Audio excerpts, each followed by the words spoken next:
It's an incredible honor because, I mean, these are our peers, these are people that we've looked up to for our entire career, and to be recognized by the individuals that know what you do every day and know kind of how much effort that goes into these things and your passion it's incredible. I have no other nomenclature. That is just, I'm over the moon that you're recognized by your peers. I second that. It's humbling. I mean, especially if you look at the category and everyone else out here tonight, it's unbelievable.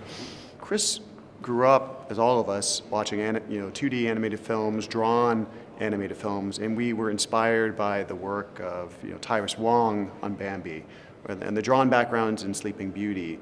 There's something endearing about the hand-drawn line, that you feel the craft and the artist behind that. Those imperfections is something that you feel the love that went into that image. And I feel like we've lost something in computer graphics over the last 20 to 30 years. And we wanted to get back to that. And Chris kind of tasked us with the challenge of, can we kind of push in that direction? Get something that feels more like an artist intended, like a more painted, crafted frame.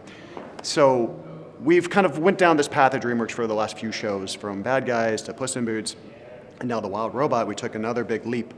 And I think one of the big things that we took away is, like, first you start off on the characters and you really push them. And this is where Jakob and I collaborated a lot. It was like, you don't want the style to get in the way of the performance, right? So we really talked about, like, where can you push and be more, have more painterly deconstruction, and where do you need to take it away so that you feel the character? Because you never want the style to get in the way of the expressiveness or the emotion. And I don't know if you want to speak to that. Well, that's sort of why because we had this very painterly style of rendering, we chose to marry that with a very naturalistic approach in terms of the animation and how the animals move very naturalistically and believably, so that it doesn't become too much about, oh, look what we're doing here. It's like people just immerse themselves into the story that way.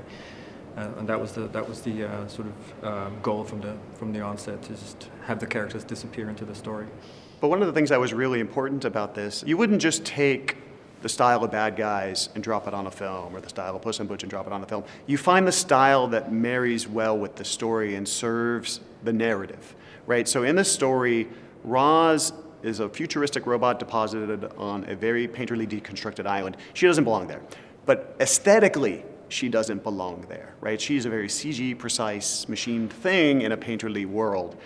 But if you watch very carefully, incrementally, sequence by sequence, she gets beat up and banged up, and, like, stylistically she's changing, but aesthetically she's changing sequence by sequence. We add a little brushed highlight, we smear the edges, we start perturbing the shadow terminator, we start introducing these brushed highlights.